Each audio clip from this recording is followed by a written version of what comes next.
Times news channel देखे आप सभी दर्शकों का बहुत बहुत स्वागत है। मैं हूं रमनदीप कौर। इस वक्त की बड़ी खबर आ रही है प्रयागराज से। क्या है पूरा मामला, देखने के लिए बने रहिए हमारे साथ। अतीक अशरफ हत्याकांड के बाद अब तक का सबसे बड़ा खुलासा। अतीक अहमद गैंग के IS 227 के टॉप 10 शूटर ने किया सबसे बड़ा खुलासा। गैंग लिस्ट में टॉप 10 शामिल शूटर एजाज अख्तर ने किया बड़ा खुलासा। अतीक अहमद के करीबी पैसों के खातिर बन रहे अतीक के परिवार के दुश्मन। एजाज अख्तर की जुबानी बिल्डर मोहित जायसवाल देवरिया वाला मामला जिसको मारे थे उसने भी लिए थे करोड़ों रुपए। कैबिनेट मंत्री नंदी ने 5 करोड़ रुपए लिए, ये सच्ची घटना है। उमेश पाल हत्याकांड के बाद अतीक और नंदी के साथ फोटो भी हुई थी वायरल। उमेश पाल हत्याकांड के बाद अतीक की बहन ने प्रेस कॉन्फ्रेंस कर नंदी पर पैसा लेने का लगाया था आरोप।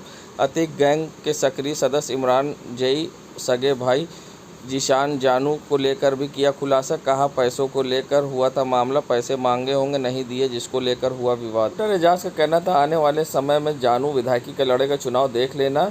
जीशान के बारे में बताया मुसलमान यहाँ प्लान बना रहा है कि इनको बिरादरी से बाइकाट करेगा। अतीक गैंग में आने से पहले इमरान और जानू के बुरे थे हालात, अतीक गैंग में आने के बाद चमकी थी इनकी किस्मत। आइए दिखाते हैं अतीक की बहन आयशा नूरी का बयान और शूटर एजाज का बयान। नंदी जी ने हमारे भाई से करीब 5 करोड़ रुपया उधार लिया। अब जैसे मोहित जायसवाल वाला मामला था, देवरिया में मारे थे उसको, वो भी कई करोड़ लिया था इनसे। 5 करोड़ सच्ची बात है, नंदी लिए हैं। समझ यही सब मामला है। बता हम देखो नहीं जिसान के विधायकी लड़ेंगे क्या? 200% लड़ेंगे, देख लेंगे। अच्छा, समय पर आने दो, समय देखना। 200% लड़ेंगे। मुसलमान तो यहाँ तक प्रोग्राम बना रहा है, इनका बिरादरी से बाइकाट करेगा। ये दुश्मन काहे बन गया? उन्हीं से तो बना। अब आप समझ लीजिए, उन्हीं से बना। अब क्या मामो, वही सब मामला हुआ। तो पैसा कौड़ी इन लोगों को देखो, आपस का मसला है। पैसा कौड़ी का मसला क्या है, कैसे लाभ लेकर जाएंगे। अब उसी में वो कहे होंगे दो या न दिए होंगे, उसी में कुछ मामला होगा। और क्या उससे थोड़ी नगरी प्रयागराज अटाले हिंसा के मास्टरमाइंड जावेद मोहम्मद उर्फ जावेद पम की जमानत अर्जी खारिज। बता दें अटाले हिंसा के आरोपी जावेद मोहम्मद उर्फ जावेद पम अटाले हिंसा में आरोपी है, जहां हिंसा भड़काने के आरोप में जेल में बंद है। जावेद मोहम्मद की जमानत अर्जी पर आज ADG FTC प्रथम वीरेंद्र सिंह ने सुनवाई करते हुए खारिज कर दिया। कोर्ट ने तथ्यों, परिस्थितियों और अपराध की गंभीरता को देखते हुए जमानत अर्जी खारिज कर दी है। जहां जावेद पम की अर्जी पर आज ADG FTC प्रथम वीरेंद्र सिंह की कोर्ट ने सुनवाई की और तथ्यों और अपराधों को देखते हुए जमानत अर्जी खारिज कर दी है। बता दें जावेद पम पर अटाले में हिंसा भड़काने का आरोप है और साथ ही सार्वजनिक संपत्तियों को नुकसान पहुंचाने का आरोप है। इन आरोपों में जावेद पम जेल में बंद है। संगम नगरी प्रयागराज में जहां भारतीय रेलवे और उत्तरी मध्य रेलवे के सबसे व्यस्तम एवं अति महत्वपूर्ण मंडलों में से एक प्रयागराज मंडल में एक महत्वपूर्ण अंग के रूप में अपना वरिष्ठ योगदान देती आ रही है। प्रयागराज मंडल दिल्ली हावड़ा रूट के 58% भाग पर गाड़ियों की कुशलतापूर्वक संचालन करती है, जो मंडल के महत्व एवं प्रतिबद्धता का परिचायक है। इस अति व्यस्त मंडल में गाड़ियों और संचालन करने के साथ साथ प्रयागराज मंडल पर्यावरण के प्रति अपनी जिम्मेदारी को सफलतापूर्वक निभा रहा है।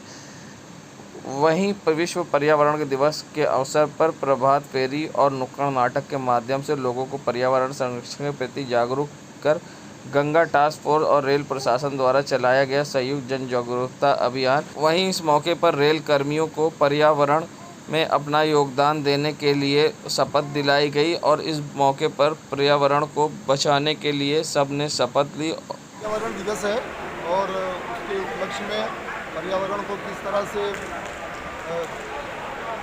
अच्छा किया जाए, इस बारे में आम जनता को, आम जनमानस को जागरूक करने के लिए विभिन्न प्रकार की जन जागरूकता अभियान चलाए जा रहे हैं। जैसे सुबह हमने प्रभात फेरी निकाली थी, जिसमें जो भी आम लोग थे, नारों के माध्यम से, पोस्टर्स के माध्यम से उनको जागरूक किया गया। तो यहाँ एक नुक्कड़ नाटक इसी विषय पर रखा गया था, जिसमें लोगों को जागरूकता बताया गया कि वातावरण का अच्छा होना कितना ज़रूरी है जीवन के लिए। और अभी शाम को गंगा मिशन सेना के गंगा मिशन के लोगों के माध्यम से भी जागरूकता चलाई गई। Umesh Shukla, senior DMHO, NCR। Bharat के इतिहास में उड़ीसा में हुआ ट्रेन हादसा सबसे बड़ा हादसा है। आज तक ऐसा हादसा शायद ही भारत में कभी हुआ हो। वहीं इस हादसे ने सभी को झंझोड़ कर रख दिया है, तो हर लोगों में अब इसको लेकर काफ़ी दुख है। तो वहीं लोग अपने अपने तरीके से दुख व्यक्त कर रहे हैं। तो वहीं संगम नगरी प्रयागराज में सुभाष चौराहे पर पहुंचकर कुटुंब वेलफेयर सोसाइटी के सदस्यों ने कैंडल जलाकर ट्रेन हादसे में मारे गए लोगों को श्रद्धांजलि दी है।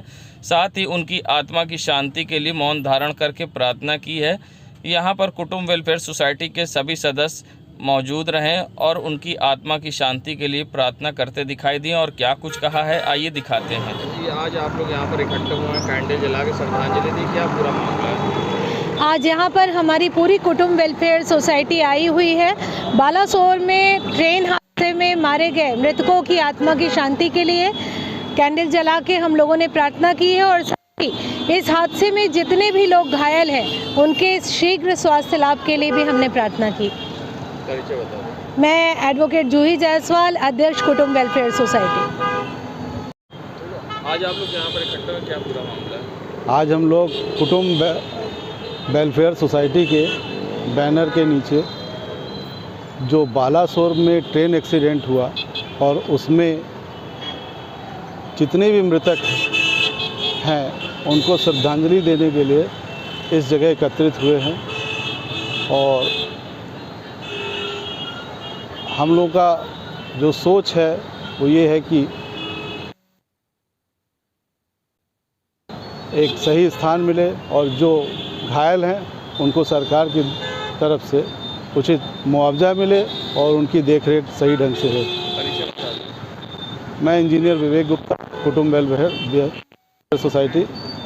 संगम नगरी प्रयागराज में सामाजिक सेवा संस्थान अंतर्राष्ट्रीय पर्यावरण दिवस के मौके पर संस्था की अध्यक्षा वरिष्ठ समाज सेवी डॉक्टर रश्मि शुक्ला के साथ अन्य महिलाओं ने यहां पर वृक्षारोपण किया। साथ ही उन्होंने सबको शपथ दिलाई कि वे कोई भी पर्व हो उस पर वृक्षारोपण जरूर करेंगे, क्योंकि वह जलवायु को हमेशा शुद्ध करता है और साथ ही हमें छाया देता है और फल भी देता है। ऐसे में जहां बरगद, पीपल, अशोक आदि के अनेक पेड़ लगाने चाहिए। और क्या कुछ कहा है उन्होंने इस मौके पर, आइए दिखाते हैं आपको। महिलाओं ने जो हम लोग हैं हम लोगों ने वृक्ष लगाया और इस वृक्ष के लिए संकल्प किया कि इसकी हम लोग देखभाल करेंगे।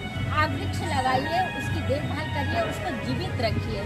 ज़्यादातर लोग वृक्ष लगा लेते हैं और फिर वो थोड़े दिन बाद नहीं जीवित रह पाता है, इसलिए इसकी रक्षा करिए। क्योंकि हम लोग वृक्ष की बरगद की है और पीपल की है, अशोक का है, आम का है, बहुत सारे वृक्ष हैं जिनकी हम पूजा करते हैं, जिनको हम अपने पावन पर्व पे प्रयोग करते हैं। तो हम तभी कर पाएंगे जब हमारे पास वृक्ष होंगे। इसलिए हमेशा वृक्ष लगाइए। ये फल भी देते हैं, ये आपको छाया भी देते हैं। और जो भी कोई हम लोग का पर्व हो उसमें हम चाहते हैं, चाहे जन्म दिवस हो, चाहे कोई तीज त्यौहार हो, उसमें हम चाहते हैं सब लोग महिलाएं ने संकल्प किया कि आपस में वृक्ष पौधा छोटा सा देंगे। क्योंकि कोई और उपहार दीजिएगा वो थोड़े दिन बाद समाप्त हो जाता है, परंतु यह वृक्ष है, ये जीवन पर्यंत रहेगा और इसकी निशानी आपके मरने के बाद भी बनी रहेगी कि हाँ आपको ये उपहार से मिला था।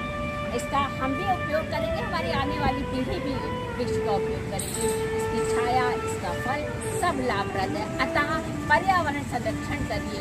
जीवन में जब भी अवसर मिले पौधे लगाइए और पौधे बांटिए। देश दुनिया की खबरों के लिए world media times news channel को सब्सक्राइब करें।